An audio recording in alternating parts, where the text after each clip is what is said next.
Okay, good. Bam, we're live. Can't believe I'm talking to you. Yeah, do you remember how we met? How we were introduced? I do not actually. There was this cat that I went to college at UC Santa Barbara, and they had racquetball courts there, a shitload of them. They probably still do. UC Santa Barbara is University of California of Santa Barbara. Where do you live? Austin, Texas. Okay, I'm over in California. And I'm 50 now, but this was, I don't know, 30 years ago. And I used to play racquetball over there. And like there was an A team, a B team, and a C team, like level players. And of the C players, I could destroy anybody. And then the worst B player would come in and I didn't even know what the fuck was going on. Like it was just like, it was crazy.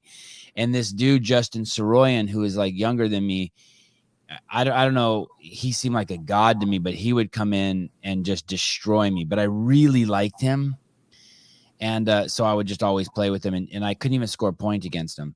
And then we stayed in touch just through Instagram over the last 20 or 30 years. And recently he texted me and he's like, hey, dude, I'm flying out to Texas to train with this dude. You got to get this dude on your podcast. And so that's why I don't know. Like all right. 6 months ago, I put it together. Justin, right? Yeah. Super nice, cool dude. Really nice guy. Yeah. One of my favorite lessons that I've done. Most of the time we just talked about stuff other than racquetball. Awesome. But great guy. And thank you for having me on. I appreciate it. Yeah, totally. I made this movie called Pulling John. It was a documentary about John Brzenk. He's the greatest arm wrestler who ever lived. He's still alive. He's still an amazing arm wrestler. But as I researched you, I saw this like parallel between a guy who traveled all over the world just smashing everybody, but in this crazy niche sport. And everyone who follows the sports like can't even believe that there's someone this good. Yeah, I get that a lot, actually. I get a lot where I'll talk to them about it, and then they'll go and, like you said, they'll go and research it, and they're like, man, you're the greatest athlete that no one knows about, and it's just kind of, I was like, well, I guess thank you. It's a trip. I mean, your dominance is crazy. It's how many years? It's over 20. You had 20 years of dominance. Yeah, I mean, I've been on tour for 20. This will be my 23rd year, 22nd year, something like that. And out of those, I don't know, I think 14 of them I've been number one, and 15 of them I've been the U.S. Open champion, and they're all in a row. I think when my career is all said and done, I think that's probably the most gratifying thing is, I mean, it's hard enough to win one, but to win 14 in a row, I mean, that's truly a blessing that I was able to be healthy and sustain a level that I have for that long. I mean, it's kind of funny playing on tour now. Some of these guys that are playing, it's like, my first number one was when you were still in diapers, and some of them, some of those young guys, I mean, some of them, they weren't even born yet. So, truly blessed to be able to still be, out there and playing. How old are you? I'm 40. Yeah, it's crazy too. It's like you're not even halfway through your life. What is the life expectancy of a racquetball player? Is it longer than most athletes? It varies. I mean, but as far as being at the top level, I think the oldest that I know of, anyways, is as far as dominance would be 31, 32, 33, somewhere in there. We have a couple of guys on tour, that are a little older than me. But it's not like they're dominating or anything like that. So, but yeah, usually anywhere between like 30 and 35 is usually, kind of like tennis, I guess you can say, I mean, after probably about 35, you're defying all odds, really, In tennis, I mean, in racquetball, do you ever hit the ball as hard as you can? I mean, sometimes, but, for me, I never really, I bring it out when I need to, but other than that, it's more about shot selection and just, your opponent who you're playing. And, I mean, yeah, fair enough. There's some times where I get pissed off a little bit and, maybe, hit a serve as hard as I can or something like that. But I mean, with that, you also lose control as well too. So, there's a happy medium in all of it, not too light, not too hard. So I've never been known as the hardest hitter on tour. But I can move the ball when I want to. Do you watch UFC? I do. It's kind of like Colby, right? Do you know Covington? Mm-hmm. Yep. It's just this endless barrage of shots that look like they're like at 60%. Yeah, correct. And I I just mean, imagine kind of like racquetball being like that too. Like my kids play tennis, and I don't know a lot about it, but I've been watching now for 3 years, and a lot of it's like you have two choices. I mean, this is pretty rough and rudimentary. I'm wondering if racquetball is the same way: the kill shot, or stay out there. The odds are every time you hit it, the odds start increasing that one of you is going to miss it in the rally. So Yeah, I there's just mean, kind of I like think just that, staying in the game you and look waiting at for air. energy exertion, right? I mean, if Yeah. you're in a tournament, and you're out there and right from the get-go, you're just hitting as hard as you can. That's a lot of energy that you're spending, and so, I don't think it's ideal, at times, like I said, you got to bring it out, but it's not ideal. I mean, I'm in great shape, but to be able to sustain, hitting the ball as hard as you can, I mean, I don't think it's ideal for the longevity of a tournament. How about your career just holding up over the long term, shoulder, elbow? Yeah, I mean, I've been very fortunate. I haven't really had any serious injuries. I've had a few aches and pains here and there, but for the most part, I've been healthy, and I've gotten a lot of flack, over the years of playing because if I just didn't feel, up to it, or I just, as far as my body, and, I wouldn't play. And if I was in a tournament and I felt, some sort of tweak, or I just, I listened to my body. And I think that's also another thing too, is that I never, I had nothing to prove going out there and playing injured. I mean, and, a lot of people were like, oh, he was losing, or, this guy was playing good, and so he forfeited. And, all that's just crap. It's just, that's all it is. It's just crap. And I just, it's not a sprint, it's a marathon. And, 40 years old, being able to still, whoop up on these guys and be number one and all that kind of stuff. I mean, that just goes to show you that I was making the right decisions all through my career. There was no, I saw this, someone said the other day that when LeBron started playing basketball, there was no Facebook.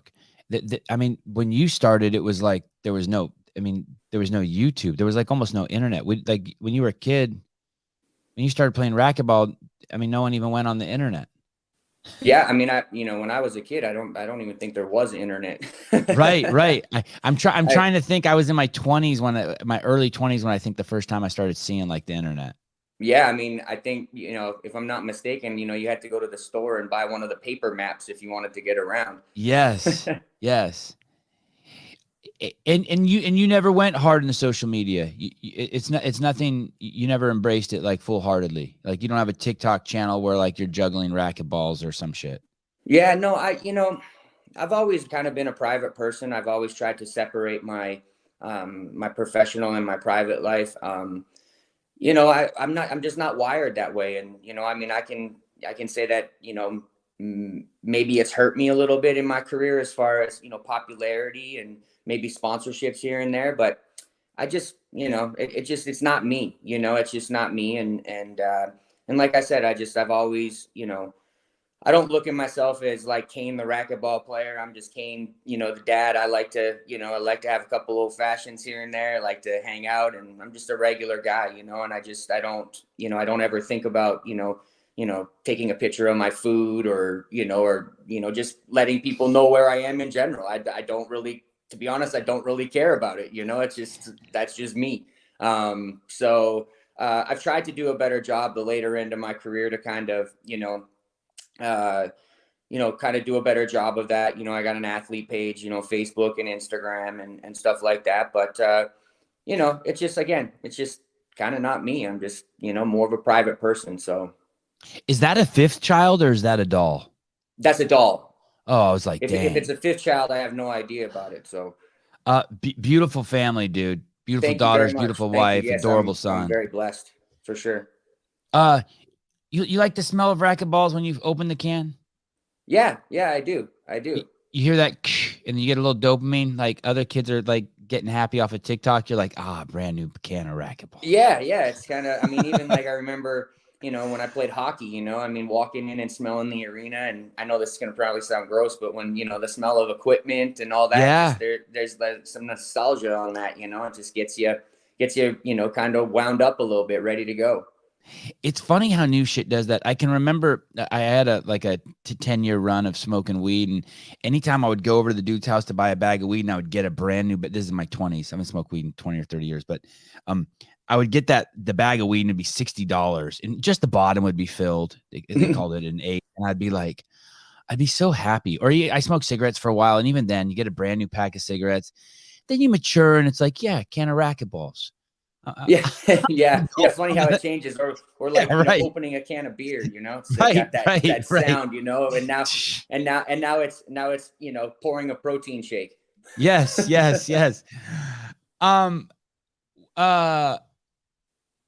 When you play out there, do you ever go to does racquetball have a pain cave? Is there a place wherever you can become so tired out on the court? I interview a lot of UFC fighters, and they're like, yeah, the worst thing that can happen to you out there is you run out of gas. Mm-hmm. They're like, you see punches coming and you can't even lift your hand up. They said it's a fucking nightmare. Yeah. And people in the CrossFit community that I live in, that's kind of the goal, at some point during the day in a workout, to kind of go to till the wheels fall off the bus. That's where you get adaptation, right? Mm-hmm. Does that ever happen on the court in that sport? It's happened plenty of times on the court, and some of it is just, I'm just battling away. More so in the earlier years, of my career. And then some of it was just, just not being in the shape that I needed to be as well too, but, for the most part, people have worn you down. You've been out there and you're like, fuck, I see the ball, I should be able to get it, but like, I wilted. Yeah. I mean, it's just, you get into that, where you just kind of, you kind of get into where, the mind isn't really working as fast as it, was before. But most of my career, I would actually go play racquetball and train after I would train for like 3 or 4 hours as well.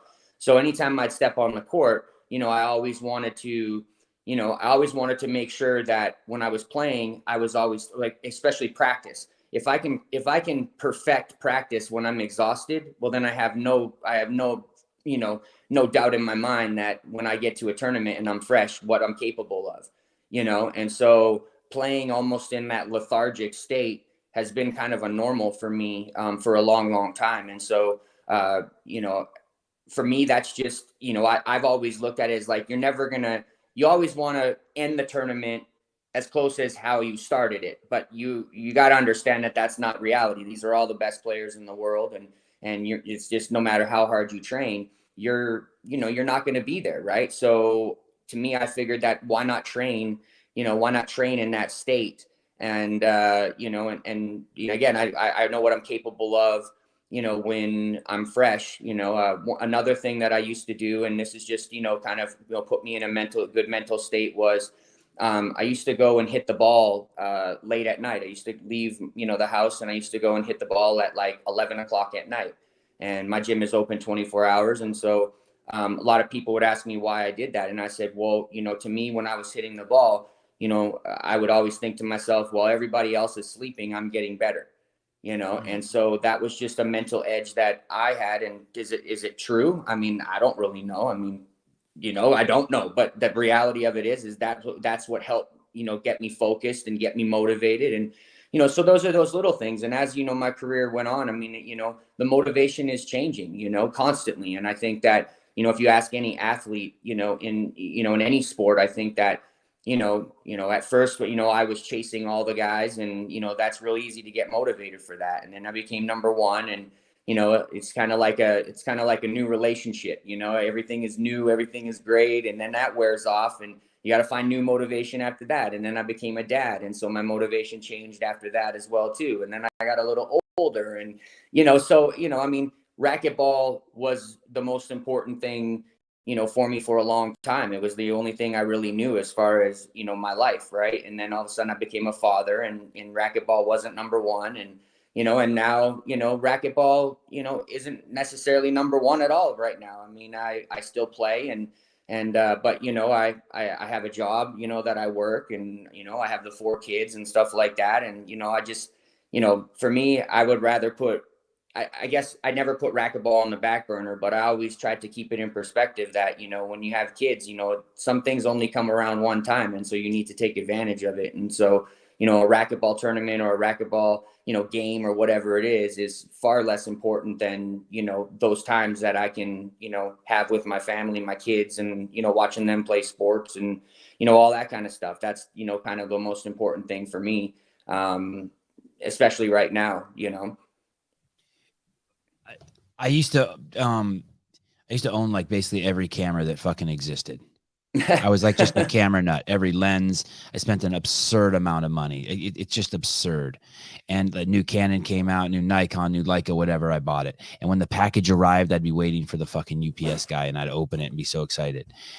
And I used to have this thing. I was and I still am. I was a pretty hardcore dirt twirling hippie, peace, love, all that shit. And I still got a lot of that in me that I'm proud of. And the only goal I had in life was never to kill another man. I always thought, well, if I heard someone break into my house, I'll just jump out the window, go to the store, get a cup of coffee, let him rob my shit, come back. Like, what do I care? Like, I got me. Then one day after I had kids, I heard a noise in the yard, and I fucking got the gun out and I started walking around the yard, and I'm like, I'm gonna fucking kill someone, I think, tonight. Yeah. And then in the morning I woke up and I was like, oh shit, new cameras coming. I don't open the packages. I'm eager to fucking blast someone in my yard who's fucking with my, like, it's a threat to my kids. When did that change? And when I hear you talk about, and I didn't even know it changed. So it must've changed in the night when I was sleeping. But I hear that in you're a guy whose, I'm guessing, entire identity was built around being the best racquetball player who ever lived. Not even just the best racquetball player, but I know how you guys are. You're the baddest dude in the room. And like, I'll beat you at anything. You want to fight with the rackets in our left hands? You want to play left-handed? Do you want to take our shoes off? Do you want to go outside and fucking like fight? Like, I'll do it with you. I mean, I know that being the best comes with a lot of jet fuel. Mm-hmm. And then all of a sudden, one day it changed. All of a sudden, you're like, nah, I would rather go watch my kids play soccer. Yeah, it's weird. Did you know how that like changed? Did it creep up on you too? Like all of a sudden one day you were like torn, like whether you should practice or go watch your kids. And when you're like, where the fuck did this come from? Well, I think that, you know, when they were first born, you know, my motivation changed. You know, there was 2 things that I always wanted. You know, I always wanted to be able to play and be number 1 long enough for my kids to, you know, really understand, you know, and really, you know, can like really, you know, absorb exactly like what I did, and, you know, and how hard I worked and the sacrifices I made. And then the other part of it is, every time I stepped on the court, I always thought to myself, like, you know, this fucker is trying to take my, you know, food off my daughter's plates, and, you know, and I'm not going to let that happen. So my you know, my motivation changed when it came to that. You know, I just, and again, so you leverage them.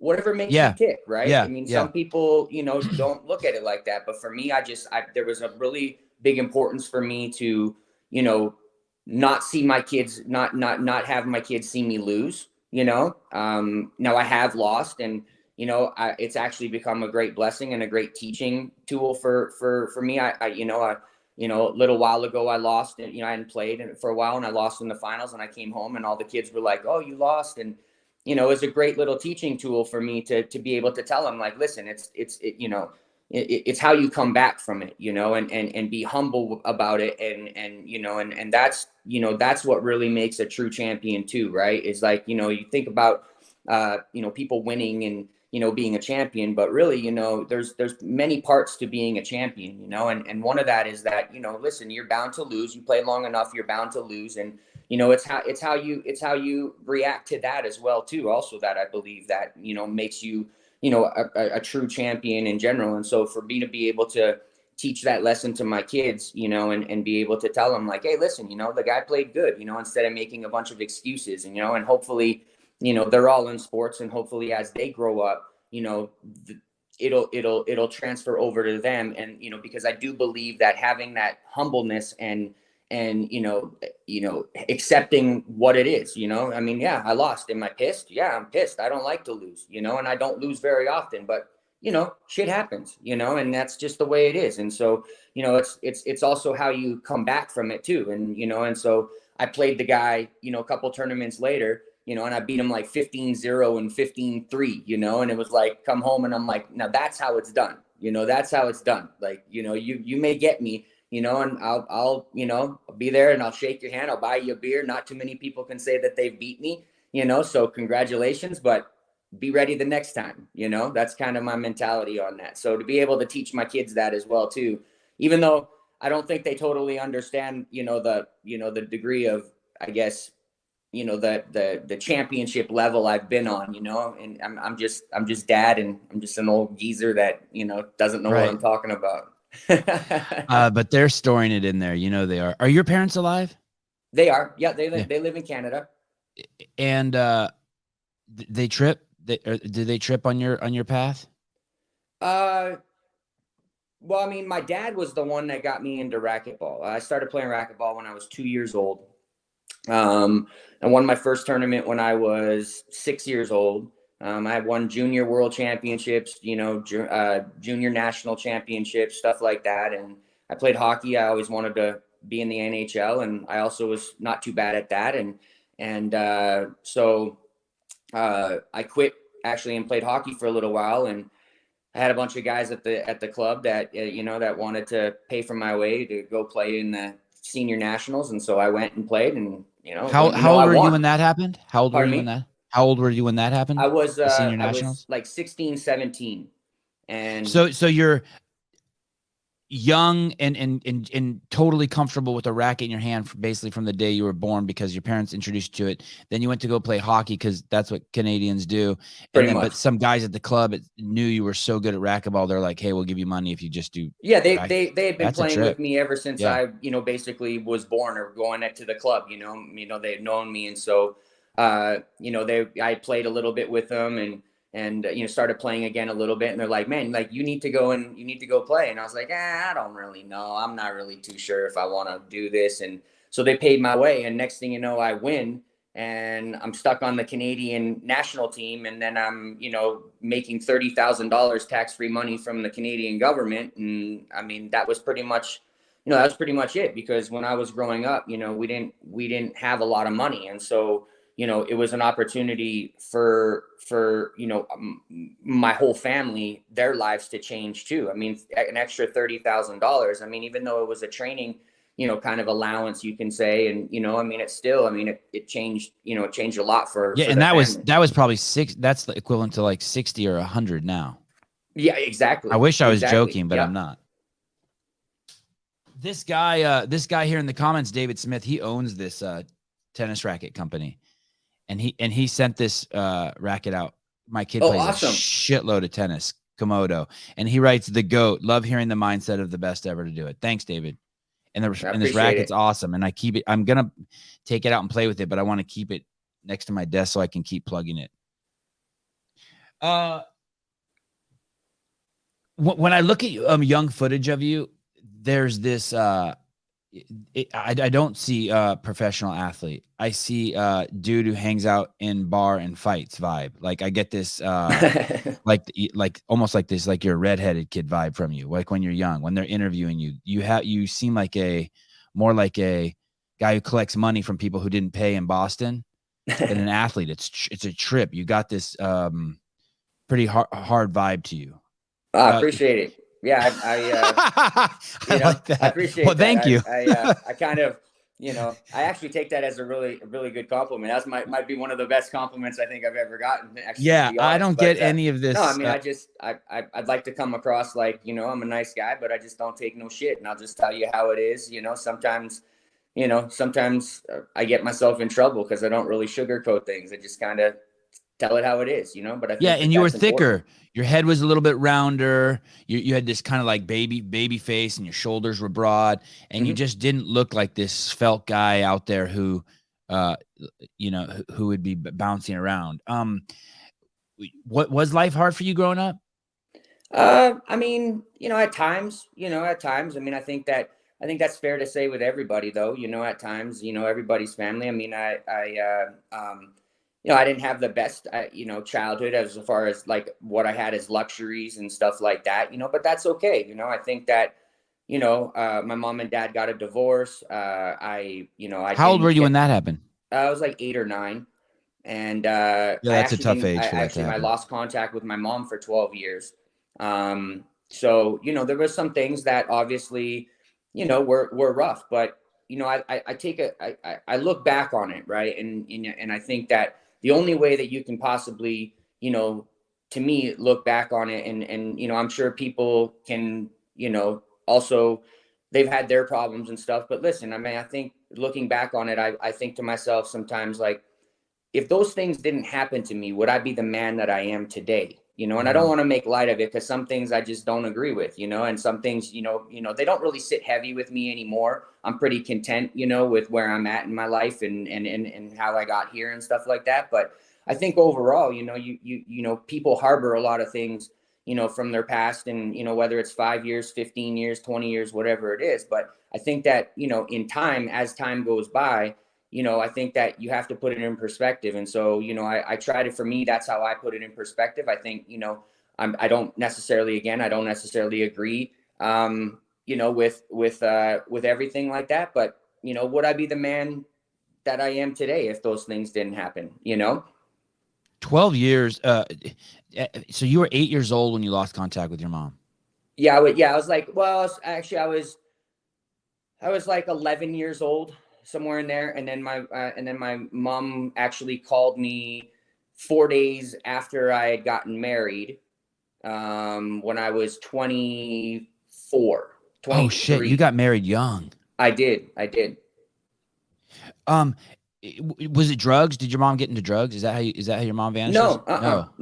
It just was, the two families just butting heads constantly, and just, and just a lot of problems, a lot of chaos, a lot of bullshit, and so I don't know exactly, my mom, when I got in contact with her again, she wanted to talk, about it, and I just said, I'm not interested. You're here now, and that's what's important. I don't need to know why. I mean, bottom line, do I think maybe it could have been different? Yeah, I do. But at the time, you make a decision for the now, and that's all you can do. And I'm sure my mom, harbors a lot of, stuff, but hey, listen, you look forward, and that's it. And I don't really, to me, talking about that type of stuff is not going to change anything that happened. And and it wasn't ever going to change anything that happened, and it is what it is. And so, we both lost time, I mean, my mom didn't get to, see my first date, and, see me graduate and whatever. And, and there was times where I needed my mom, and, she wasn't there. So we both had the shit. An 11-year-old boy needs his mom. An 11-year-old boy needs his mom. Yeah. I mean, listen, I'm 40 years old and I still need my mom. Good point. So, good point. Yep. I mean, that the bond that a son and a mother has, and is, is big, but, for me, I mean, me and my mom, I mean, I talk to my mom almost every day now, and at least text message or whatever. And so our relationship is strong. And so that all that past, bullshit, I don't even think about it. It is what it is, and I hold no grudges against it. I don't, I love my mom, and, if we could go back and do it again, I'm positive we would do it differently, but we're here now, and we might as well make the best of it. I can't think of anything, a specific example, but it's interesting how there's things that maybe like I was upset about with my mom my whole life. And then the second I had kids, not only did I forgive my mom, but I was upset. It put it in such perspective that she did nothing, like, holy fuck. Like, she had cause you're a kid and you're completely selfish and you're like, everything my mom should be doing about me. And then you have kids and you look at your parents and you're kind of like, fuck, what can I do for them? Was it amazing once you had kids? You were like, for me, it's funny because, when my kids were first born, I did kind of harbor a little bit of things here and there, and I remember when my first, Kennedy was born, I remember thinking to myself, you know what? Like, there's two parts to it. Like, damn, being a parent is fucking tough. But Kennedy's your first daughter, your oldest. Kennedy's your oldest daughter. Pardon me? Yeah, my Yeah. oldest. Yes. Okay. Yeah. And, you know, I mean, being a parent's tough. I mean, it really is. There's no manual to it. You know, some things there's right and wrongs, but, you know, and then there's the other part of it of just, you know, some of the things that happened to me. I always, you know, tried to give the benefit of the doubt as I got older, you know, before I had kids, that listen, I'm not a parent, so who am I to judge, like, you know, how to deal with it, you know, or what to do. Well, now all of a sudden I became a parent and I'm like, no, I'm pretty positive that this is not right, you know. So it changed my mentality in that way too, in some regards, you know. But, you know, I mean, you know, parenting is hard. That's just it, you know, and you know, and it doesn't get any easier as they grow up, you know. And you know, so for me, you know, with my mom and dad, you know, it was you know, I'm sure I was a little bastard at times too, as well. So, you know, Why four? well, so two of them are from my last marriage, and this one is from my relationship now. So the boy Cooper and Malin, the youngest one, the two in the front there are my girlfriend Allie.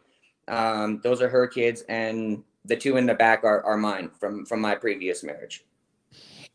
So you've had even while staying at the top of the game of playing racquetball, you've had a full life. Oh yeah, 100%. Yeah, and you know, I think that, and when you say full life, it's 100% correct. I mean, you know, I never thought that. For me, I was worried after I got my divorce. You know, I was wondering about, like, would I be able to provide a family environment for my kids, and you know, and what would I do, and so, you know, then I met Allie, and you know, with her kids, I mean, it's just like I didn't think that I would be able to love, you know, anybody else's kids the same as what I love my kids, and so you know, when you say full life, I mean, I think that's part of it for me is, you know, being in the relationship, you know, with Allie. She's an amazing woman. She hasn't been here for my whole career, but you know, she's also, you know, kind of made partly the man that I am as well today. So, and that's what you want in a relationship. You know, I think that, you know, you got to constantly grow and you know, and like I said, I mean, I'm just really blessed to have them in my life for sure. There's this kind of a theme with people who've achieved great shit, that there's like trauma is not the right word, but I'll use Tyson as the example, but it doesn't just have to be with athletes. They said, hey, Mike, do you want to go see a shrink and get some of your shit fixed? And he goes, nah, this is what if they fix it and I'm not a killer anymore? Like, Yeah. I need this pathology. I need this hurt. Do you think that you have that?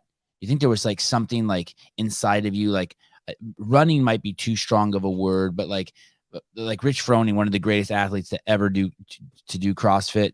You know, he had two cousins die when he was young. Mm-hmm. And they were like brothers to him. He spent every second with them. And when you talk to him and dig into it, you can tell like he's not going to waste his life because of that. He saw what the other side, what could happen to you. And there's all these stories, you know what I mean? Jason Kleep, I interviewed him on the show, another great CrossFitter. And he's like, yeah, my high school graduation, the principal basically called me stupid in front of the whole senior class. Mm-hmm. And I'm like, all right, motherfucker. Like there's a wound that you're like, okay, I'm going to prove something to the world. Yeah, I mean, listen. I've been dealt some hard hands in my life, and there's nothing wrong with that. You know, I'm not here to sit and judge whether I think it's fair or not. I think when bad things happen, I think everybody thinks it's unfair. You know, but shit happens. You know, I just fair is a weird word, isn't it? I don't let my kids say it. That's not fair. I'm like, what the fuck does that mean? Yeah, or can't. I can't. yeah, you know, fair. Like, yeah, no, that's, you know, I don't like those, you know. Yeah, but me you know, the neither. message that I try to always keep with my, you know, for myself, and I'm starting to pass it on to my kids is, you know, listen, you know, how do you want to be remembered? You know, that's I think that's important. How do you want to be remembered? You know, you're only given one last name, and how are you going to honor that? Maybe people in your family haven't always honored that, you know, and maybe your name isn't honorable at times, you know, or at all. But, you know, for me, you know, that's kind of how I've, you know, kind of lived, you know, my life, you know, as I've gotten a little bit older is, you know, how do I want to be remembered? You know, I've been given one last name, and regardless of all the bullshit that's happened in my life and family or whatever, I want to honor it. And, you know, I want my kids to be able to honor that as well too. I think that's important, and so, when, I tell my kids very simply, when you're about to take your last breath, in this world, how do you want people to remember you? You want somebody up there at your funeral saying, "Oh, he was such a great guy," when it's all bullshit and you really weren't, you were an asshole, or do you want people to really truly, talk to you in high praise and say, "Man, this guy was a stand-up guy. He was loyal. He was honest. He had character, great character." I mean, I think as I get older, I think that's the most important, thing for me is I just, how do you want to be remembered? I mean, to me, there's enough assholes in this world. We don't need any more, in my opinion. We need more positive people. And so I try to, pass that on to my kids, and again, right.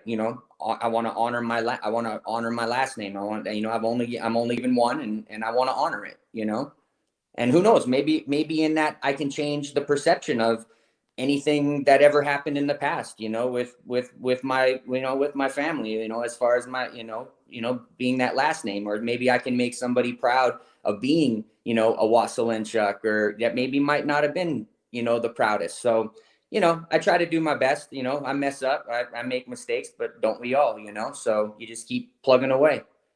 Kane Waselenchuk. What is Waselenchuk? Ukrainian. In your parents like hardcore Christians? Isn't Cain's like one of the dudes in the Bible, right? Cain and Abel. Yeah. No, I mean, I never grew up in a really religious, family at all. My grandma probably, she, every time I used to go play, in a tournament, she used to hold her Bible and stuff like that. So, but that was about the extent to it. We never went to church, but I met Allie, and we go to church. She's introduced me to church, and and so we bring our kids and stuff. I think it's important, to go and just I think that it's hard for people to believe in something bigger than themselves sometimes, but I'm happy that she introduced me to it. I enjoy going, and I'm not too familiar with the whole Bible, but I try to take little things, bits and pieces, from, kind of, how you're supposed to live and how you're supposed to treat people. And it says a lot about being kind and stuff like that. And so I just try to, relate some of that stuff. I'm not out here preaching the gospel and all that kind of stuff. I'm not going knocking door to door or anything like that. I just, I try to just, hold myself to a standard of living, and treating people the right way. It's interesting. For 15 years, I've been doing CrossFit, and the community. One thing you can say about the community is that the people, your cohort, what's better than actually the working out and the diet and all that is the cohort of people you're with. They want to make themselves better. Mm-hmm. So that like you're being told rules, you're hanging out in a place where no one really should be drinking Coke, like you'll be judged. You know what I mean? You're working in a place where like you'll be standing next to a 70-year-old person who's sweating just as hard as you are, and kids to your left and old people, and there'll be a gay dude in front of you and a black dude behind you and a Chinese dude over here. And it's just all that shit gets lifted, and you have a core value of trying. You're a person who's taking personal responsibility and personal accountability to make yourself better. And the church is like that too. Regardless if you believe in God or don't believe in God, you're with this group of people who has this rule of ethics and morals and values that they're trying to adhere to. That doesn't involve hurting other people. And so if your son's going to kiss a girl for the first time under the bleachers, it's better it happens at church than at the fucking Metallica concert. I mean, I don't mean to pick on Metallica, but like, no, I mean, yeah, no.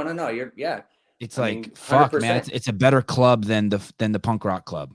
Well, I mean, by far. Just like in life, right? Like, I mean, if you want to be successful, you surround yourself with successful people. You don't surround yourself with a bunch of people that don't have any drive and don't have any ambition. Like, I mean, that's I think that's pretty simple. I guess to me, It's pretty simple. I mean, I've been very fortunate to be around a lot of successful people. And it bleeds over to you. It challenges you. It sets a standard for your living and in your life, obviously. And I think it's important. I think everybody needs that, right? And everybody needs motivation. Everybody needs to be pushed. Everybody needs all that stuff. And sometimes we can't do it ourselves. We need people to give us a good kick in the ass and or tell us, hey, listen, like you're really messing up here, or whatever it is. I think that it's important. Do you ever have opportunities where some guy who's some tech guy who's into racquetball will send the plane over to Austin, or he'll fly out to Austin, or and bring the family to Costa Rica and be like, "Hey, I got a private racquetball court here. I'm gonna give a fight." That doesn't happen, really. I haven't. But people must come. Do people come to Austin and be like, "Hey, can I get lessons for $1,000 an hour or whatever?" I have people come, fly in from all over to get lessons. And because I know my friend did that. He flew to Austin. I mean, he's a successful guy, but money's not pouring off of him, and he spent a lot of money to come out and see you. Yeah, no. I mean, it's flattering. It's flattering for me. You earned it. You fucking earned it. Correct. Yeah, for sure. I mean, I look at myself, as just is this your guy, sorry to interrupt. This is your website? Correct. Yes. Oh shit. I never even last night I was all over the internet watching shit on you. I never even came across this. Okay. 2-day clinic, 1-day clinic, video lesson. Okay. Sorry. Go on. This is awesome. No. I mean, I'm just a regular guy that, and so I just, it's humbling to, be able to, have an impact on other people's lives. I mean, all I do is just bang a ball around, that's how I look at it. I would just think that there's gotta be that. I just imagine just wealthy people being like, who are into racquetball, just wanting to play with you.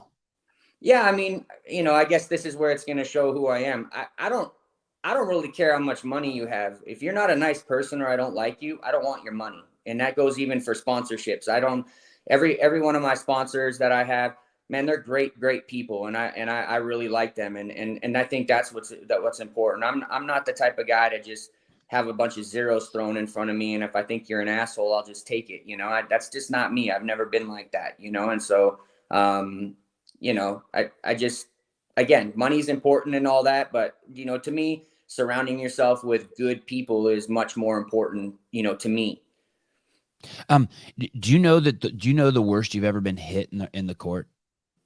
I've been hit a few times. I mean, in the middle of the back, about 140 miles an hour in the middle of the back, I mean, every game. Does it happen every game? No, no, I haven't been hit for a while, but then again, I mean, remember, if you're going to hit me, then I'm obviously going to have to hit you back. So, is that the way it, no shit. Well, I mean, it's like in hockey, right? I can give an example, like in hockey, like if you go out and you go and hurt the superstar, what happens? Well, you're going to pay for it. It is, there's like an unwritten rule. So if you're going to hit me with the ball at some point, you better expect, it might not be 2 points, 4 points, but at some point I'm going to get an opportunity and I'm definitely going to rip you, So have you, so I had 3 people I played with in college. And not this guy, Justin, who came out to play with you, me and him, it was always good in the court. But there were 3 guys who I was good friends with. And all 3 of them ended up not ever, like at one point they had to have the talk with me. Hey, I can't play with you anymore. And I'm like, why? They're like, it's just too intense in here. And there were times that people would get hit in there and then you would hit the guy back, not even on purpose, but then that would be the assumption, right? That like I hit him back on purpose or that he hit me back on purpose. But I don't ever. You'll be okay. It'll sting for a second. You'll be okay. I mean, put a little ice on it, whatever you want. You'll be okay. Oh my goodness! So that doesn't happen in the pros. Pros don't. You don't. It hasn't happened for a while, but I mean, it's once a year. Does it here and there? It just depends on how it's all provoked. Does it happen once a year? Yeah, I mean, I mean, more than once a year for sure, but it's not like a regular thing, the game takes place in really tight quarters. Is like you guys are sharing air. Yeah. Have you ever had a confrontation in the court where it's like escalating to like, oh shit, someone's going to get punched? Yeah, I mean, I think that, I've been in a few situations, like that, more not necessarily, that we were going to get into fisticuffs, but, listen, I'm always down for a little good trash talking. Don't get me wrong. I'm good for it, but, you never ever take it personal. The one that I can speak out to was, a few years ago, playing this younger guy. He, I'm up 2-0 on him. And he gets a couple of points and he is in the service box and, he says, come on, beat this motherfucker. And I walked up to him and I looked around the court. I was like, and I go, well, there's only me and you in the court. So I'm guessing I'm the motherfucker. He's like, oh, no, it's not like that. And I'm like, well, yeah, it is like that. And I'm like, be careful of what you're saying right now. Like, it's me and you in the court. And so I'm obviously the motherfucker, like, and so, we kind of went back and forth. And in the third game, I was 2-0, and that happened, that kind of happened. And then I let him get all the way to 9. Right. And then I just got the serve back and proceeded to beat his ass. And, and we walk off the court, and he's like, hey man, man, I watch all your videos and stuff. And he's like, can you give me any advice? And I just turned to him and looked at him. I said, yeah, talk less. Like, there's my advice for you. Talk less. You let him get up 9-0 and then proceeded to beat him? Yeah, I was 2-0, and then he got the serve, and I let him basically run it all the way to 9. This is when we played to 11, ran it all the way to 9, and then, got the serve back and ran it out 11-9. You did that on purpose to let him feel? Yeah. Do you there's like, when I watch the videos, there were like 4 or 5 guys that they say are the greats, the best to ever have done it. And then there's you, and you kind of like just basically started lapping these guys over and over and over, and kind of pushed yourself into just this category by yourself.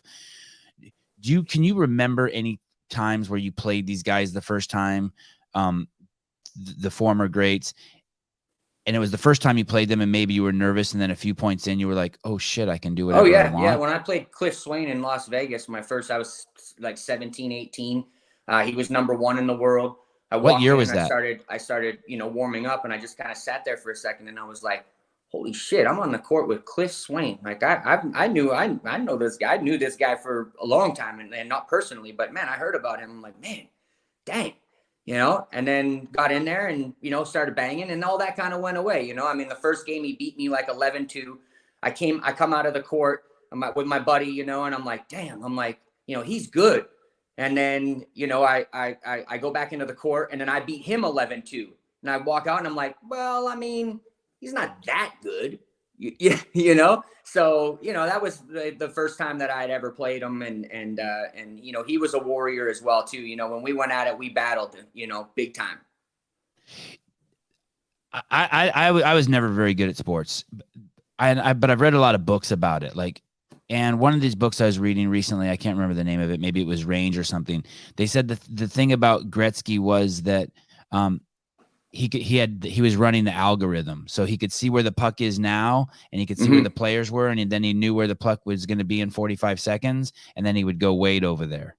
And so people would see Gretzky in places on the court. They're like, what the fuck's he doing over there? And then he gets it and he scores. Well, I think that's something to be said about, starting a sport really young age. That's, really what it's about, I think, some things just come really natural, and some things just, they just, if you look at every great sport, I think that you can tell that they just have something that somebody doesn't, Do you? Hey, I got 1% on my thing. I'm going to move and charge my phone. Is that cool? Very, very. You're going to get a little tour of my house. As opposed to hanging up on me, I'll take it. I'll take the charge. No. I got to move though. So you can get a little tour of my house. Is that okay? I'd love a tour of your house. Do you know how you must perceive do you think you see the game bigger than most people? What do you think that your greatest gift is? Or your greatest skill, not gift? Do you think it has to do with that? You started so young, you can see, like chess, you just see so many moves ahead. You've seen the ball bounce so many times out of certain corners. Yeah, I've always really had a knack for that. I really have. I can't really say that I practiced it, or I focused on it. I think that, going back to even the family stuff, right? I think that the most probably underestimated or underrated part of my game is my mental. I think, when you have people that go through certain adversities, I think that it also builds strength too, and, to me, when I was younger, it was like, I'd always look at it as like, man, look at the shit that I've been through. Like, you think like this is hard? Like, what? This isn't hard. You know, in the court, and I have a little adversity and I'm losing a little bit. It's like, yeah, well, it's not the end of the world. I mean, just, suck it up. Let's do it. Like, and so I think, do you say that's that to yourself, or do you hear that? Do you know what I'm saying is the difference? Yeah. I mean, I don't necessarily, I wouldn't say that like I say it to myself, I think it's like a subconscious thing that, you just kind of, like even the things that I would think of is like, whenever I'm tired on the court, I'd always resort back to like my training, right? And how tired I was. It's like, man, I'm not even half as tired as what I am when I'm training. So, I mean, that's again, right. That would be the one that I would think of the most. But, as far as like, adversities and stuff like that, I think that it just comes natural for me in that regard. When you talk to people about the racquetball, do you sense right away, oh shit, I see things differently than them? Like, yeah, actually I had I was doing a little junior clinic thing this past Saturday from one of my buddies that I play racquetball with here. And he was holding a tournament and they had some juniors, and one of the older, I think he was a dad or whatever, he walks up to me and he's like, yeah, I've been having these elbow problems, and he's like, and so I've been working on my swing, and, he's like, do you have any advice? And I'm like, I don't think it's your swing. And he's like, I go, the first thing that comes up in my mind is, what's the weight of the racket you're using? Sorry, that's my so-called guard dog. Totally fine. And it's like, I said, no, it's the weight of your racket. Like, what's the weight of your racket? What are you using? Like, 175, 175 gram, 170 gram, whatever it is, and I'm like, and, is it head heavy? Is it handle heavy? Like I start naming all these things, and he's just sitting there like, what? He's like, what? And I'm like, see, that came natural to me. That was like one of those natural things for me. I didn't even have to really think about it. It was kind of like, well, yeah, that's the first thing that popped in my mind when you think about elbow problems or whatever. I mean, even in tennis or anything like that, I mean, yeah, could it be your swing a little bit? Sure. Of course it could. But I think also too, you don't even think about it. It's like a lot of these people don't think about those little tiny things like that. And so, and I was walking out, with my girlfriend, and I was like, I just started laughing because I'm like, that was so natural to me, just that immediately the thought of that was just so natural to me. And, but it's not natural for everyone, and so sometimes I find myself kind of laughing, kind of having a little chuckle about it, but again, right, if you were to go to golf, take golf. If you were to sit down and talk to Tiger Woods, he'd probably tell you stuff that would blow your mind, and it would probably blow my mind too, that's, and so, every top, great player or greatest ever or whatever, they just see things differently. They feel things differently, when it comes to, their respective sport. They see it differently. I mean, just like you said about the Wayne Gretzky thing, that was a great analogy of it. It's just like, he used to, it's like the puck was on a string, it's like, man, how did he know, behind the back passes or this or that? Like, how did he know? And it's just one of those things with great athletes, they don't really think it. They just do it, I was reading one of these books that I was mentioning that, they were comparing Roger Federer to Wayne Gretzky. Roger Federer to Tiger Woods. And Tiger Woods kind of had the same thing happen to him that you had happened to him. Someone put a golf club in his hand, when he was a baby. But Roger Federer didn't. That's not how he did it. He played everything. Yeah. And then and his mom was a tennis coach, but it wasn't until he got, and he wouldn't listen, right? Like his mom would try to coach him in tennis and he did everything just fucking unorthodox. But then finally, as he got older, he narrowed down to tennis. Do you have an opinion on how kids should be put into activities? Do you think it's good to start kids young or do you think it's just have a huge breadth and depth of keep kids busy and active and give them a huge breadth? I think it's important when they're younger. I think the first thing that needs to be, I think, understood is it's just about having fun, and that. Do you really mean that? Yeah, I do. Yeah. I do. I mean, once you find your niche and once you find, your sport, then you can narrow it down and, you take it more seriously. But, I mean, for me, when you're young and you're, 5, 6, 7, that's all about love. When I was going to play racquetball or even hockey when I was 5 years old, I wasn't like, oh, I'm doing this because I want to be in the NHL, or I want to do this because I want to be the best racquetball player. I was just having a shitload of fun, that was it. I mean, that was really what it boiled down to.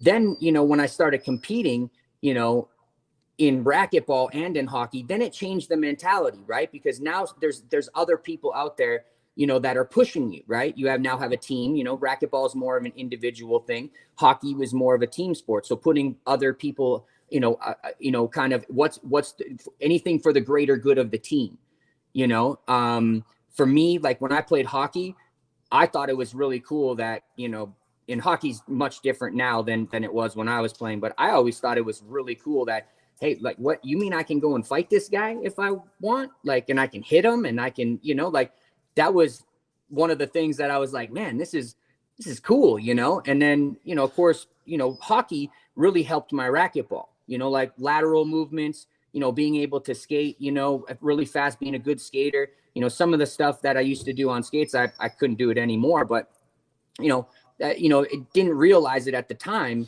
but it was helping my racquetball, and it was just something fun that I did. And the transition of how it helped me in racquetball, I look back on it and I'm like, man, yeah, actually, so I think that we have a tendency to get overloaded, right? And you put your kids in 10 different things, and that's all great.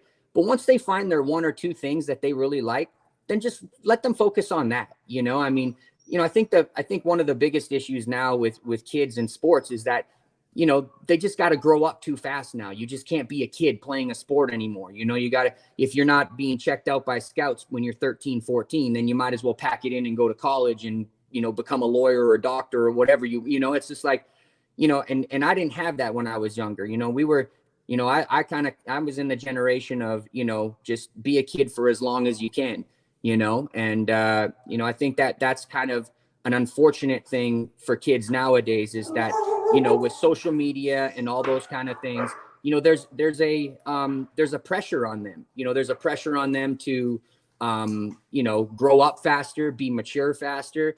And I don't necessarily think that's fair, but that's the world that we live in now.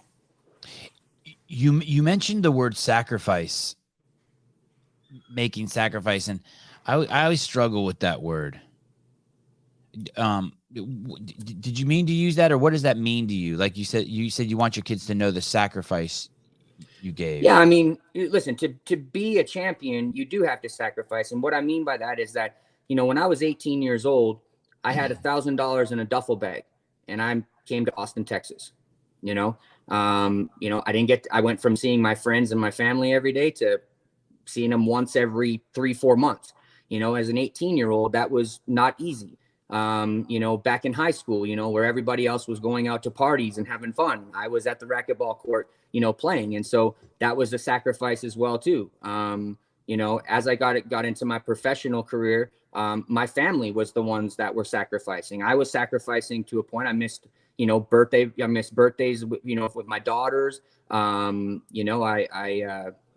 missed out on school stuff. And at the same time, they missed out on their dad being there too. So, I think that you have to understand that, it's not all rainbows and unicorns all the time. And when if you really want something and you want to be the best at it or the greatest at it, you are going to have to make certain sacrifices, and you're going to have to be selfish sometimes. And not everybody is going to like that or agree with it. But, if it makes you happy and that's what you in your heart, that's what you want to do and you believe, then I say go for it. Did you always put racquetball first? For a long time I did. Yes. For a long time I put racquetball first. Once my kids got a little older, like maybe about 3 or 4, it kind of changed for me. I kind of was like, what, there's more to life than just, racquetball now. It was a hard transition. I mean, for, as long as I can remember, I was just racquetball, and, so, to have something come along that, would deter me from it a little bit and allow me more so to live my life as, you know, so to speak, as opposed to just living for racquetball. I mean, I think it was great, you know, it was great. And it actually made me a better racquetball player too, as well. For mates, boyfriends, girlfriends, mistresses, wives, husbands who want to have relationships with people who are singularly focused on doing something great. I always try to explain it to people like this. You see a bald eagle flying around and it's doing cool ass bald eagle shit, right? Soaring, grabbing birds, fucking just owning the skies. Everyone's terrified of it, and yet it's beautiful. And then you want that, and you catch it and you put it in the cage, and everything you love about it's fucking gone. Yeah. And it's like, you just fucked the whole bird up. What's this? I said, you just fucked the whole bird up by catching it and putting it in the cage. And I always wonder what that's like for, if you want to be with someone great, it's not going, you can't catch it and put it in a cage, right? Or what advice do you give for people who want to marry someone who's, I mean, would you say you were obsessed with racquetball, that you are obsessed with it? Not so much now. I think but you had a 20-year run of obsession. Yeah. I mean, I think that there was a certain obsession. I think that it's always really hard, you know, to be with, you know, an athlete. I mean, they have to be selfish at times, you know. I think that that's part of their DNA. I mean, they have to, you know, just to be able to accomplish what they want to accomplish. And you know, I mean, it's kind of funny because I'm getting ready to go to a tournament this weekend, and, you know, I just had to apologize to, you know, my girlfriend, because I'm like, man, I'm sorry, I'm being a dick. Like, I'm sorry. Like, you know, I have to catch myself. Like, I'm edgy, you know, I'm aggravated at every little thing. And, you know, and so, you know, it's kind of funny, but not funny, you know, because I'm like, damn, like, I feel bad, but like every little thing is aggravating. But it also shows me that I'm ready to go. Like, I'm ready, you know? And so, like, my coach, you know, used to say, you know, he used to call, you know, my ex-wife, and he used to say, so is he being a dick? And she's like, oh yeah. And he goes, good, he's ready. Yeah, it was like one of those funny things, you know, where, you know, I mean, not so much now. I haven't actually had this feeling for a while now, you know, and now that I'm getting ready to start the season and this and that, I have it. And, you know, it's different for me now, because that's not kind of how I've been the last little while, you know. But I'm trying to embrace it, you know, and I'm enjoying it. I'm sure my girlfriend isn't enjoying it. But you know, but I'm enjoying it. I'm enjoying it. It shows me that I still have the passion. I still have the heart. I still have the fire. And to be able to have that at, you know, for, you know, as long as I've been doing this, you know, I'll take it. Is it like this? About 30 minutes before, usually I do my podcast really early in the morning, so no one's awake in my house, right? I'm up at 6 and I'm getting ready. But a few times a week I do them in the middle of the day. And 30 minutes before the podcast starts, if my wife talks to me, I'm like, hey. She's like, what? I'm like, I'm doing the podcast in my head already. Like, don't talk to me. I'm already talking to Kane. I'm already, like, the questions when I'm in the shower, I'm talking to you, I'm practicing, I'm rehearsing. Is it like that the weeks before you're already starting to go in your head and you're starting to play the games? And if someone talks, you're like, dude, can't you see I'm playing racquetball? And like, no, I mean, no? it's like I'm looking. Actually, I thought you were washing the dishes. I look at the rankings and I try to figure out like who I'm going to play. Yeah. So that way, when I go to the club, you know, I go to the gym to play, you know, I'm kind of like, you know, in that zone of like, okay, this is who I'm getting ready to play, you know, kind of, you know, everybody's got their obviously own personality right on the court. And so, you know, just trying to get ready, you know, some guys are a little more edgy. Some guys are kind of more laid back, you know, and so you kind of got to go in there, you know, with different mentalities sometimes, you know. I mean, you know, there's guys that you're like, man, this guy, no matter what, he's gonna bring it. He's gonna, you know, no matter what's happening, no matter what the score is, whatever, he's gonna bring it. And then there's other guys where, you know, it's like, hey, listen, all I really need to do is I just need to beat the crap out of him in the first game or the first couple, and he'll get, you know, shoulders will drop, body language will change, you know. And so, you know, it's kind of like a player to player basis, but yeah, I try and get ready weeks before, you know, and trying to, you know, just basically, you know, it's hard though, because you also, you want to have good balance, right? You want to still take care of the, you know, the stuff that you need to take care of, you know, and do what you need to do to get ready. But you also have to also look at the other side of like who I'm going to be playing and all that kind of stuff as well too. Did you ever used to have talks with your ex-wife or your wife, like, where you explain to them like, hey, like this is the way it's gonna be? No, not really. No, you didn't have like a Snoop Dogg thing, get in where you fit in, or like no. Yeah, just kind of like I don't need to have that conversation because no matter what the conversation is, this is what it's gonna be. Like this is not like a negotiation. It's like, hey, listen, this is what I need. This is what I need to be ready, and that's it. So this is kind of the way it's gonna be, you know. What's it when you say you're going to a tournament? How many? You play. It's best out of 3 games, and that equals a match. Is that how that works? Correct. Best out of 3, tiebreaker to 11. So first one to 15. So whoever wins the first 2 games to 15 or whatever, or 2 games in general, that okay, walk away. And then is it a double elimination bracket? No, single elimination. You get stuck in a draw and you just play away, and that's it. And does it all have? Okay, is this the one he's going to, Caleb? No, this one, no. This one already happened. Okay, and does this all happen in one day, Kane? No, it's 3 days. You play Friday, Saturday, and Sunday. And how many matches do you play normally a day? Well, they've switched the way that it's played. So either 2 on Friday, 1 on Saturday, 1 on Sunday, or 1 on Friday, 2 on Saturday, 1 on Sunday. Okay. And when Sunday comes and you playing at that level, are you beat up or? Oh yeah. I mean, you're fatigued. But again, it's all about recovery, right? It's about, how much training you put in, and more so near the end, it's not really necessarily physical. It becomes more of a mental thing. I mean, we're all tired of shit, out there. And, when I'm playing a guy in the finals, we're both tired. It's just, mentally, how do you get through it? How do you push through it? Like one of the, for me, watching a guy like Nadal, right?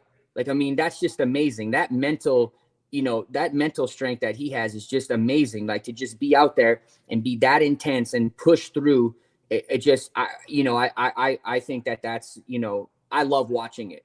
That's kind of the stuff that I love watching. I mean, even Djokovic too, like those guys, I mean, to be out there doing that for, as long as they have, and in general, and then, talk about a 4 or 5 hour match. I mean, that's grueling. That's grueling on the body, and yeah, okay. It's physical, but at some point it also is mental. It's a lot mental, Maintaining focus, like not getting focus fatigue.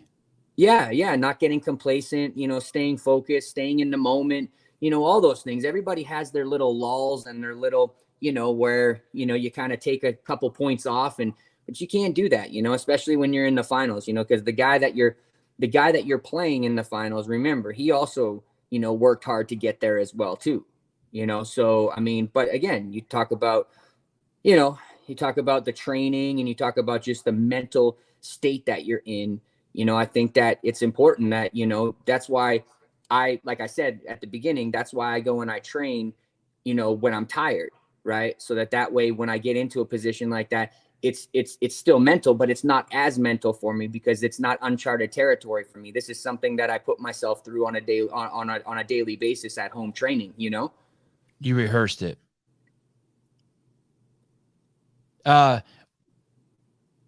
What's the longest you've ever not been in the court?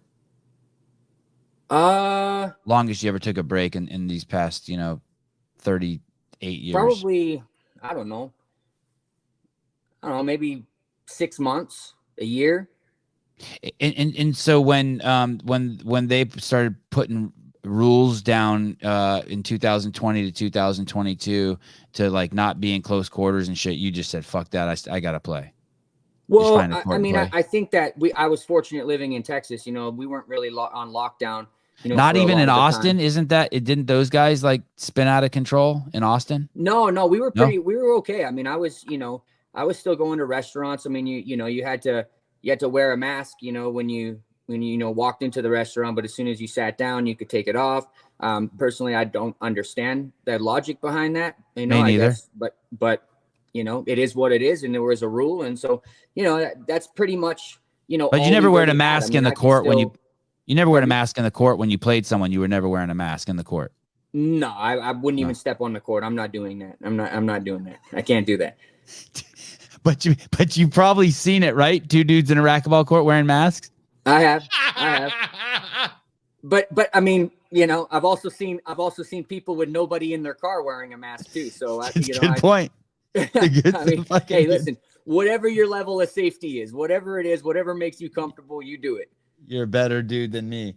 I went to a kids jiu-jitsu tournament last week, and there were a couple kids, like 6-year-old kids, competing with masks on.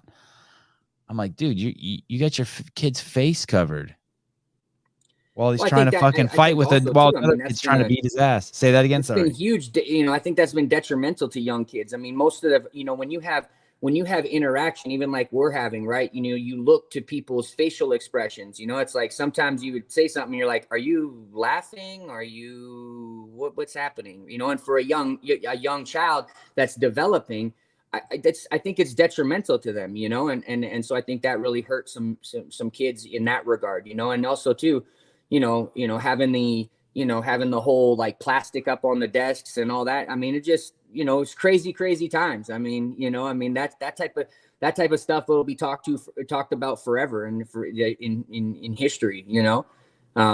It's just a crazy time, and you know, you can. It's really, to me, it's really taught me that, like, listen, I can only control what's in my bubble. I'm not going to try and control anything else. You know, you sound like a wise man. Huh? You sound like a wise man. Yeah. Thank you. There is, this kind of goes along with that whole mask thing. There's this thing, with my kids playing tennis that I've sort of gleaned from the teacher, that basically things you can't get from a ball machine, that basically you want to be playing across from someone, so you start learning the unconscious and subtle cues of how people are moving, how they're addressing the ball to where the ball is going to go. Even Caleb showed a picture today where you hit a ball and the guy misread your cue and he started to go right in the ball and you hit the ball on the left. Like, I don't know if you did that on purpose and gave him misdirection, but either way, he misread that shit. And I recently had a friend who has his kid in school, and he said, oh, my kid's speech is all fucked up, and so are all the kids in his class. And he said, why? And he said, well, I studied, there's 10 papers that show that kids don't just listen to words. When they can't say a word, they look directly at the person's mouth to mimic how the person moves their lips. And my kid didn't get that for 2 years. And I'm like, oh fuck. Yeah. Do you is that all unconscious for you when you're on the court? Yeah, I mean, it's just strictly reaction and that type of stuff, you know. I mean, if you start thinking about it, you're fucked. Well, I mean, you know, also part of it too is that, you know, when you've played somebody numerous times, right? Like, you know, 4, 5, 6, 7, you know, 10 times, whatever it is, you know, you get accustomed to their tendencies. Everybody has a tendency. So it's not like you're going in there, you know, unsure of what they're going to bring, right? You know, the shots they like to hit, you kind of know their game style. So as you know, further, you know, your career playing against the same guys, you come up with game plans. And so it doesn't become easy, but it comes easier. You know, it's harder to play somebody that you've never played before, you know, cause it's like kind of like this feeling out process where it's like, okay, well, you know, what's your tendency? What's this, what's that, you know? And so during the game, you're actually kind of trying to develop that, you know, as you're playing as well too, you know, and then, you know, sometimes you find something, sometimes you don't, you know, and then at the end of the day, just play your game, you know, just play your game. And that's kind of what I've learned to do, is just play my game, not really focus on who I'm playing, just, you know, kind of almost like daring them, right? Like, hey, listen, you know, here's my level, come get it, you know, come get some, you know. That's kind of the way that I've, you know, kind of looked at it, you know. Did you say that the season starts this upcoming week? Yes. And how long is the season? So the season will run all the way until, well, they changed it. So maybe, I mean, I call it the beginning of the season because we haven't had tournaments since June. And usually we had the summer off, but usually our season was from like September to December. We'd get a month off for Christmas and New Year's, and then we start back up in January. We would end in May or June. So I don't know. They changed it. I don't know exactly what it is, whether it's January to December now. But to me, this is my season starting. And are you ranked right now in the world? Yeah, right now I'm 3 right now. And did the two guys who are above you, are you going to see them this week? Okay, fine. I want to ask that question. Please come back. Please. This dude's a G. I used to love racquetball. It's weird. I think courts are vanishing. I'm getting the impression that racquetball courts are vanishing all over the United States. That the sport is actually diminishing. You think so? When I was doing the research yesterday, I was getting that feeling. And I was talking. Do you know of any courts? Like I've been just about every Lifetime Fitness I've ever been into has at least 2 or 3 racquetball courts, and almost every military installation still has racquetball courts. So at least those 2 places for sure maintain their racquetball courts. I mean, I've been to CrossFit gyms. I think even we went to when we visited Nike once. Their CrossFit gym was in a racquetball court, and I remember Austin Beege being his CrossFit gym was in a racquetball court. I think I went to one of Jason Khalipa's gyms, and they had taken over a whole it was like a 50,000 square foot facility, no shit, and they had taken over a whole racquetball court facility. So I don't know if that shit's going away. Hey, your phone completely died? No, it was my iPad, but now I'm on my phone. Sorry about that. No, I appreciate the technological pivot. Yeah, thank you. So you'll go. These 2 guys. Are you prepared? Like, are you prepared for them? Is there game, or is there a chance you're going to beat these guys? And will they be there? I mean, there's always a chance of someone beating you, but I think that they should be more worried about me than I should be of them. At this point, I think, for me, it's no secret, what I bring to the table. So, you can play the best match of your life and still get your ass kicked, and that's kind of a devastating thing after it's done a couple times. I like to call it scar tissue, and so, for me, I think that, I don't really worry about that stuff. I go in there, I know what I'm capable of. I like to battle. And, those guys are, they're good. They're great players. Don't get me wrong. And I don't mean any disrespect by what I'm saying. They, again, they're great young players. But I mean, I don't know. I'm the champ, and that's just it. It's like, come and get it. And when you say you're the champ, you just mean you won the championships last year, or you're the champ, like, hey, dude, like, overall, like, you're like a fly on a wall and I'm a fucking dragon over here. Yeah, that's kind of yeah, pretty much. I mean, I'm the champ. I'm the guy. No matter what I'm ranked, I'm the guy that everybody wants to beat. Not saying I want to beat anybody else, but let me tell you something. You beat me. That's a tall hill to climb. I mean, it really is. You'll be talking about it to your kids if they beat you. You'll be telling your on the next podcast you're on. You'll be like, yeah, I beat Kane. Pretty much, yeah. That's pretty. There's like there's funny because there's a guy. His name's John Ellis. Okay, so he had to retire early because of injury, but I played him a couple of times, and the last time I played him was like 2001 or something like that, and then he retired. Well, he has a winning record against me, and he's the only person in racquetball history to have a winning record against me, and I still got to fucking hear that shit.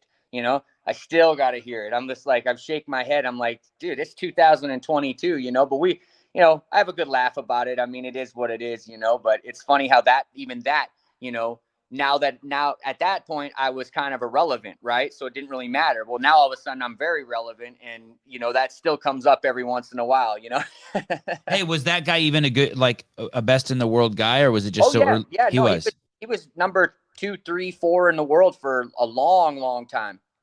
Anytime anyone brings that up, you should be like, yeah, my dad has a winning record against me too. He beat me 700 times before I was 10. Yeah, right. Well, yeah, and that's where I can throw it back and be like, but the first time I beat my dad, woo. Do you play with your family?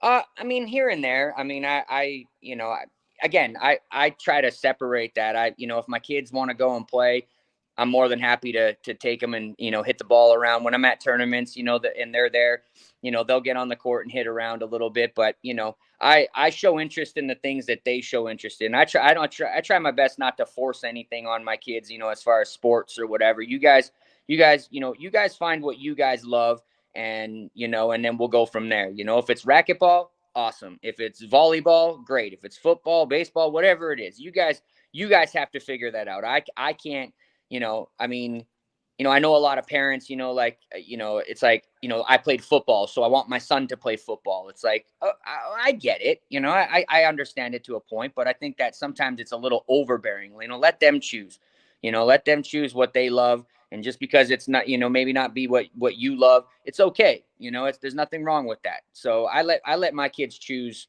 what they want to choose, and then I support them in it and help them in any way that I can. Does racquetball transfer to any other racket sports? Like, are you good at any other the other racket sports? Well, I think it's funny because, if you look at the history of like just racquetball players through the tour, I used to be a scratch golfer.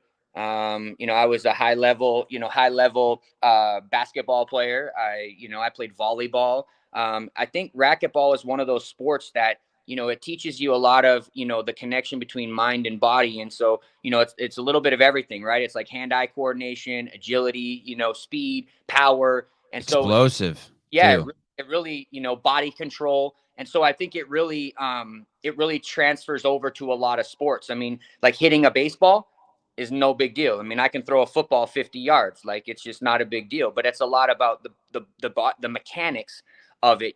Just they change very subtle changes. But it's all about body control and having your body working as one, and, hip rotation and all that kind of stuff. And so, it's really simple, to the transition to other sports. Whereas, like, if I take a guy that played football, he might not necessarily be able to even play racquetball at all. Like, right. But I can go and play football though. I can make moves, and I can throw a ball, and I can do all that kind of stuff, just like basketball, the lateral movements and dribbling the ball, the hand-eye coordination. But if I was to take LeBron James into a racquetball court, it wouldn't transfer over, like it would for me. Right. In racquetball, do you hit with topspin? Sometimes. I mean, it just depends. I mean, usually flat is what you would want, right? You just want to hit the ball flat. Bend your knees. Obviously, if you hit the ball flat, the lower you can get, the lower, the consistency of hitting it low is there. But I mean, every once in a while you can put topspin on it, or like some slice on it here and there, When you say get low, you mean your center of you want to get your center of gravity low.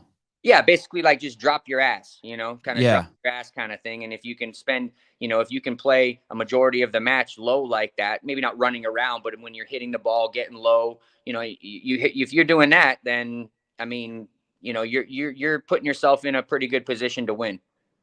And you're every shot you take, you're making shot choice. What's the word I'm looking for? You're deciding where you put the ball. Yeah. I mean, like shot selection. You're talking about just if I go in there with just a guy, for us it'll just be like, hey, just try to hit the ball. But for you, it's like every time you swing that racket, it's to put the ball somewhere. Correct. I mean, again, people try to get really cute and overthink it, but I mean, I can put it very simple, and I say this in my lessons, right? Racquetball, from the majority of it, is played north and south, right?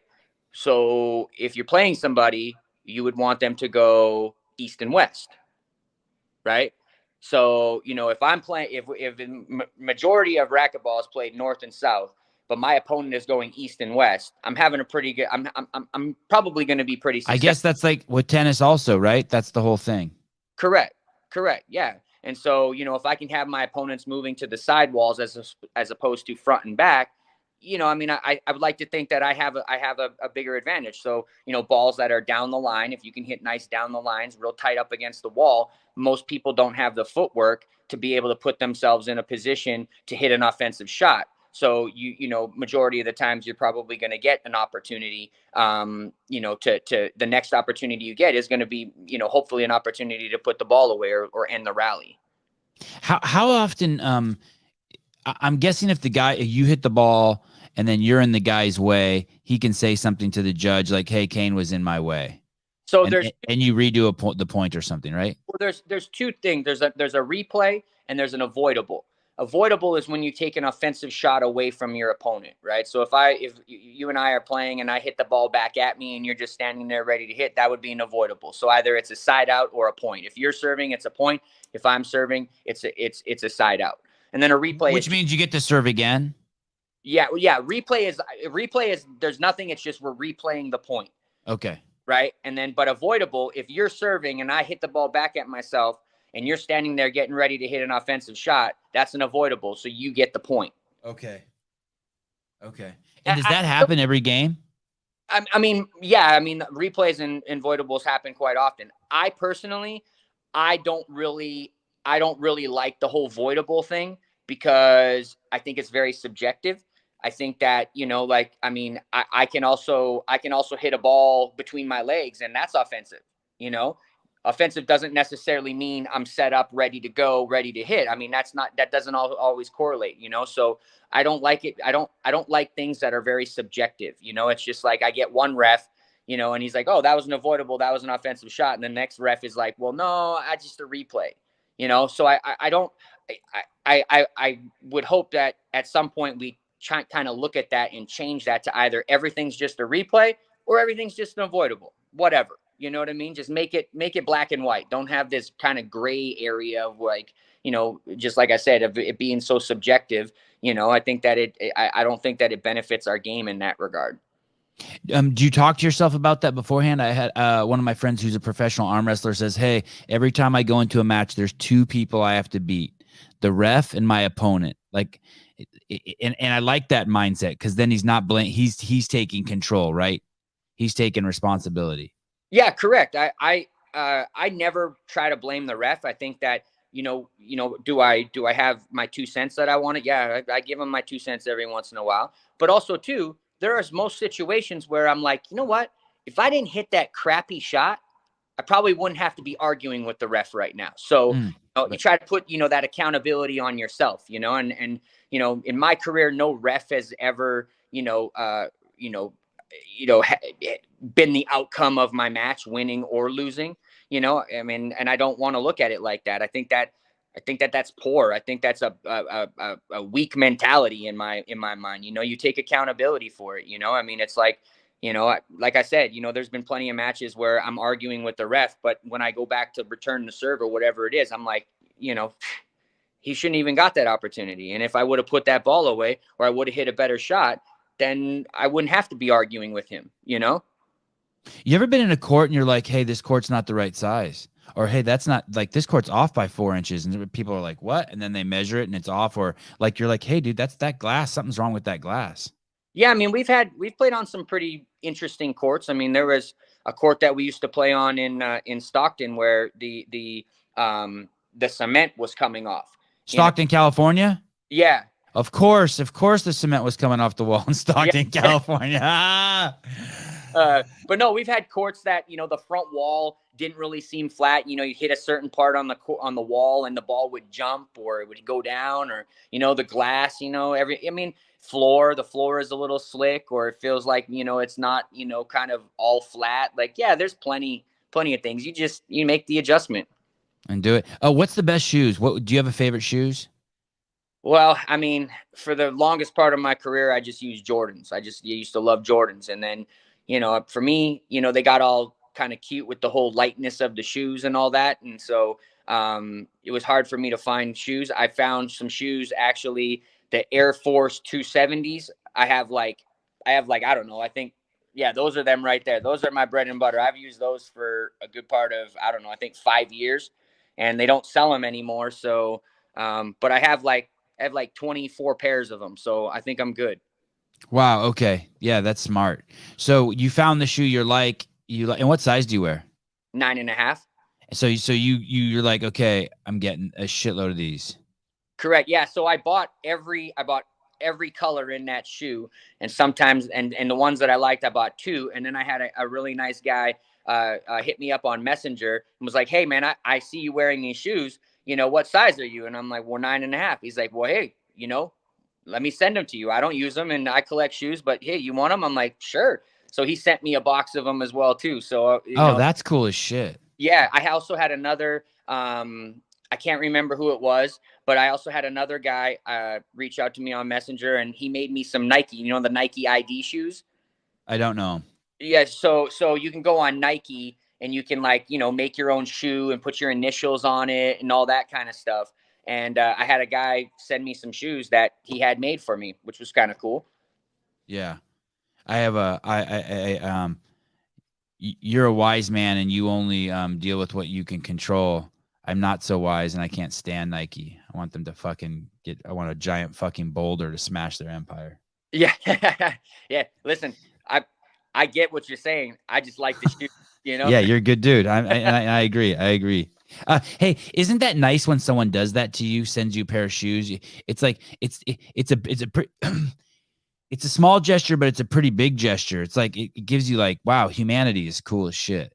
Yeah. Yeah. I mean, I've been very, like I said earlier, I've been very fortunate, to be in the position that I am and be able to touch people's lives like I have. And it's nice that, people show their appreciation, by doing those little things. I really appreciated it. And, I always appreciate getting feedback. I mean, I think, a little story. One of the coolest things that I think that have ever happened to me is, I had a guy reach out to me on Facebook Messenger a while back, and his dad was in his last days of his life, and he reached out to me and said that his dad was an avid racquetball player, and that one of his dying wishes was to talk to me. So that was pretty heavy for me. I get people, hey, can you sign a ball? And you talk to him? I did. Yes. I FaceTimed him and I talked to him. Yes. And how was that? Interesting. I mean, what do you say to a guy that, is kind of coming to the end of his life? I mean, it's like, yeah. I don't know, but it was very humbling to think that, like that person thought about me, that was something that was dear to their heart. Like, you have your family, you have your kids, you have, everything that you love, and one of them is you want to talk to me. I mean, I'm honored, and so, I took advantage of it, and we had a good conversation. And, I mean, at the end of the conversation, it was like, hey, tell the man upstairs that, open them gates when I come, it's like we kind of laughing about it.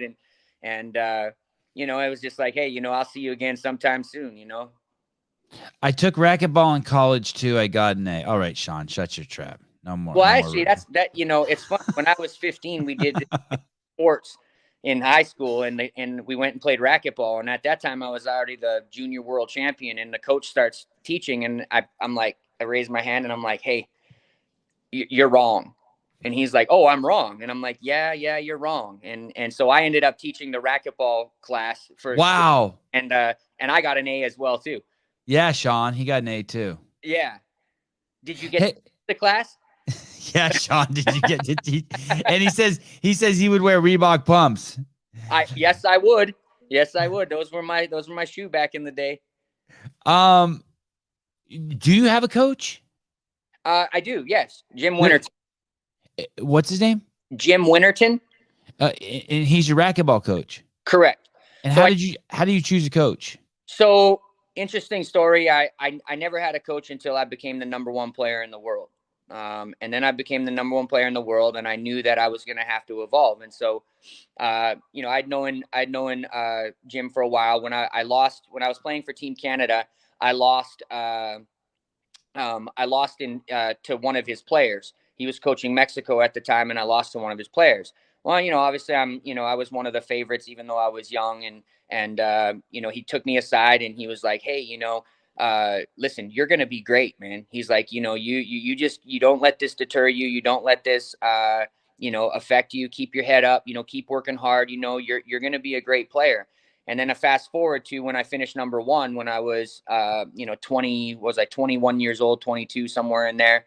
And, we always had the U.S. Nationals in Houston at the Hyatt, and I saw him, and we started talking, and, you know, it was like some political stuff where he's like, you know what, I'm just going to go coach football. I'm not going to coach racquetball and this and that. And I'm just so fed up and whatever. And I'm sitting there listening to him talk, and I'm thinking about the time that he, you know, that he took me aside, and, you know, he gets done talking, and I said, well, how would you like to coach the #1 player in the world? And he's like, oh man, yeah, that would be great. I mean, if the opportunity ever came around, I mean, that would be great. And I'm like, well, how would you like to coach the #1 player in the world? Well, like I said, I mean, if the opportunity, I'm like, Winterton, I'm asking you if you want to work together, you know? And he's like, oh, he's like, oh, I didn't know, you know? And so we had a good laugh about that. And you know, and then we had a conversation, and, you know, he had a couple things written down on, you know, on his paper, and he asked me the questions. You know, he's like, you know, what do you want to accomplish in racquetball? I said, I want to be the greatest.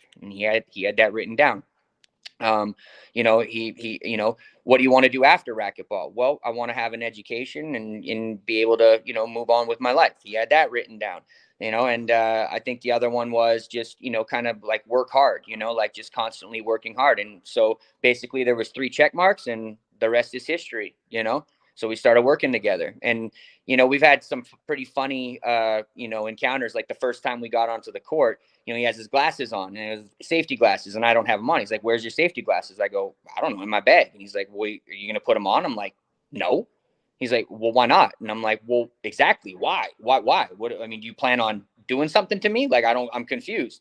He's like, well, you know, all these people, you know, walking by. I was playing at the University of Texas at the time. He's like, all these people walking by, you know, they don't see you with glasses. I'm like, Winterton, they don't know who the hell I am. Like, what the heck are you talking about? Right. So we had that encounter, which was pretty damn funny. And then, you know, he also said, he's like, you know, he's watching video of me, and he goes, you know, man, he's like, I worry. He's like, you know, he's like, you do the good things great. He goes, but you also do the bad things really good too. And I really don't want to take that out of your game. He's like, you know, I would never tell any of my students to be sliding on their knees and hit a ball behind the back or between the legs. He's like, but you do it so well. I don't want to change that. I don't want to mess you up, you know? And so that was kind of a funny conversation too, as well. Do you wear safety goggles now? I do. Yeah. Yeah. You do? It's required to. Yeah. Because I can remember getting kicked out of the courts, or you know, they have the guy who walks by and is like, hey, you better put those on. We're going to ask you to leave. Yeah. And then once you get used to them, they're not a big deal. No, I just, in that regard, I'm kind of like, listen, like, leave me alone. You know, Right. like, I mean, I get it, right? There's this fine line. I have to set the example and whatever, but, you know, listen, I mean, people are going to do what they're going to do. It doesn't really matter, you know, and I don't really want to necessarily be known as the guy that sets the example for wearing goggles. That's not my #1 choice. What's your day job? So I weld and I build barn dominiums. Build, what are they called? We're here in Texas. They're called barn dominiums. It's like sheet metal, you know, metal buildings. Barn dominiums. And what's inside of them? People make gyms, or they live in there, or whatever you want. You can build them out any way you want. You can. Oh shit, that's incredible. Yeah. So I've started doing that earlier on in the year, and you know, I'm really enjoying it. It's hard. I mean, you know, but it's so gratifying and it's so fun. What about your eyesight and welding? Yeah, well, I mean, you know, you have the mask, but, you know, I mean, good part is I'm at the later end of my career, so eventually, you know, I won't really need it, you know.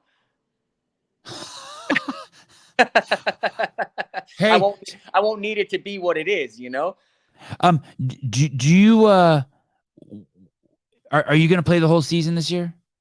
I'm not too sure yet. I'm not too sure. We'll see. I mean, you know, I don't have like a corporate type sponsor, so to speak. I have a lot of guys that I've met through racquetball, and you know, when I started doing the welding and building and fabricating the buildings and stuff, I wasn't even really planning on playing racquetball. And then I had like you know, one of my biggest sponsors as KWN Gutterman, is Keith Miner. He owns the business, and I've been friends with him for years. And you know, it was like, you know, he was like, you know, listen, you know, I'll sponsor you, and, you know, I'll get you to the tournaments and whatever. And then I had a couple other people, you know, end up like, you know, showing up, and you know, one was a guy named Michael Courier, who owns Performance Chemicals.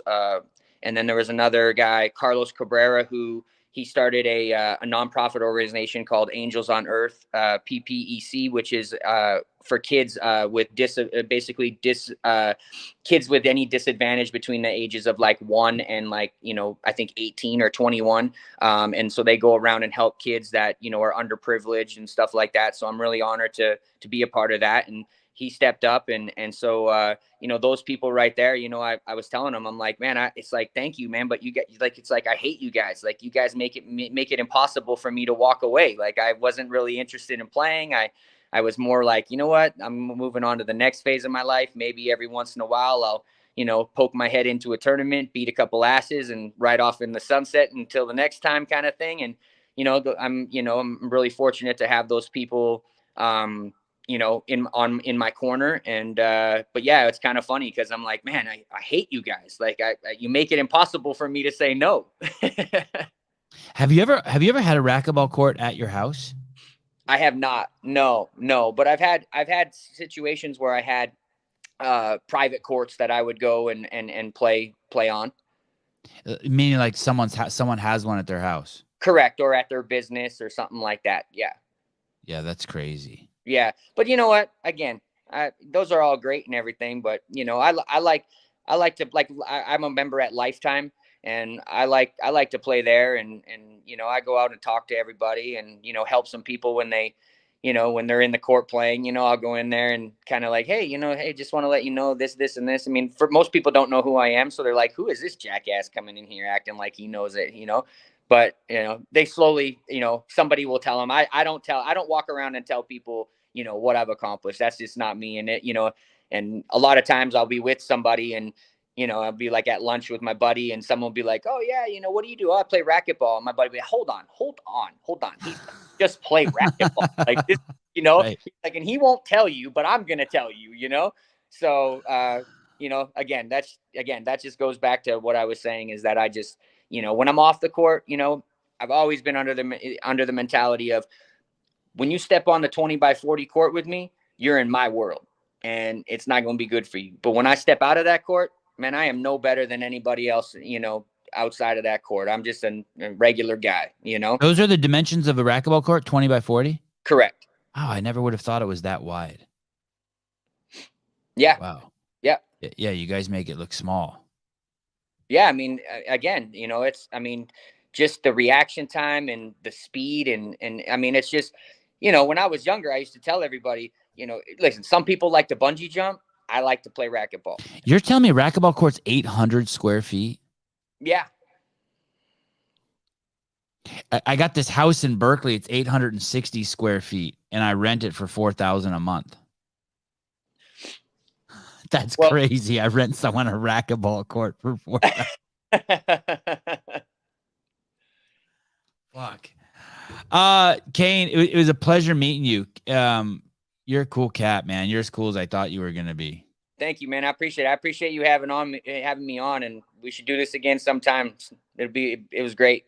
Yeah, I put you in my Google alerts. I'll be watching from afar. Thanks to Justin for pointing you at me. What's interesting too is like we were trying to schedule the podcast and it kind of fell through. And then I don't know what it was, a month or two ago, your name actually came up on the podcast. They're like, dude, you got to get some of the greatest racket. There are a lot of like great racket players in racket sports out there. And someone said Kane, and I'm like, oh fuck, I know that. I forgot about that guy. I was trying to schedule him, so I quickly sent. I think it was my fault because I think you had emailed me, and then I for whatever reason I didn't see it and I didn't respond, and then I was kind of going through and I was like, all of a sudden, like, what is this? And then that's when I responded, like, oh hell yeah, let's do this. Oh, so bitchin'. Me. All right, well, good. Well, anyway, it's also your fault that you came on the show too. So you're even. Fair. Well, no, actually, I think that it was your fault, but whatever. Oh, okay. I'll take the blame. Brother, good to meet you. You have my phone number. If there's ever anything you need, shoot me a text. Congratulations on having a beautiful family and just being a cool dude. Thank you, man. Thank you. Yeah, I don't know if people tell you this, but you're a pretty cool cat as well, too. Thank you. Only every day. Hey, somebody's got to do it. I appreciate it. Cheers. All right. Thank you.